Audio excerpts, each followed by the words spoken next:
Special कहानी के नाजरीन अस्सलाम वालेकुम। स्पेशल कहानी लाया है आपके लिए एक और स्पेशल कहानी, तो आइए सुनते हैं। दिल साफ करना कैसे सीखे? माँ जी, आपने अपना दिल साफ करना किससे सीखा? उन्होंने हंसते हुए जवाब दिया, दूध वाले से। मैं इस बात पर हंस पड़ा। पुत्र, मजाक नहीं, सच बता रही हूँ। वाकई दूध वाले ही ने सिखाया था ये सबक। मैं छोटी थी, जब कोई 12 साल की रही होगी।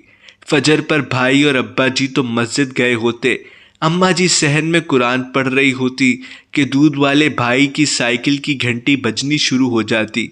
मैं बावर्ची खाने से देगची लेकर उसे देती तो वो गौर से उसे चेक करता, सूंघ कर कहता कि ये नहीं बेटा, दूसरा बर्तन लेकर आओ, इसमें से तो अभी तक सालन की बू नहीं खत्म हुई। किसी दिन कहता, नहीं बेटा, ये देखो साइड पर पुराना दूध चिपका हुआ है, यूं तो नया दूध फट जाएगा।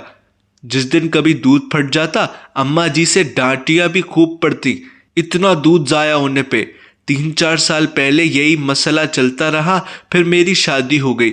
कुछ अरसे बाद मसाइल शुरू हो गए। मैं घुट घुट के रो के अल्लाह जी से दुआ करती। एक दिन सुबह को उठी, देखा तो चाय बनाने को दूध नहीं, ढेर सारा दूध फट चुका था। मुझे याद आया, अम्मा जी इससे तरह तरह की मिठाई और पनीर बना लिया करती थी। सो मैंने भी आधे दूध से कलाकंद, आधे की पनीर के पकोड़े बना लिए।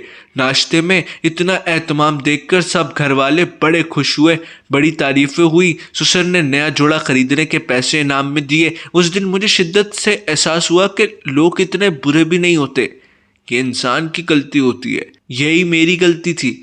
तब समझ आई कि दिल की देगची को भी ऐसे ही सुथरा करना पड़ता है कि फिर नया दूध फटे भी ना, इसमें पुराने सालन की बू भी ना आए, और कभी गलती से फट जाए तो ऐसे ही खूब चीनी डाल डाल कर उसकी मिठाई बना लेते हैं। अल्लाह पाक हम सबको समझने की तौफीक अता फरमाए। आमीन।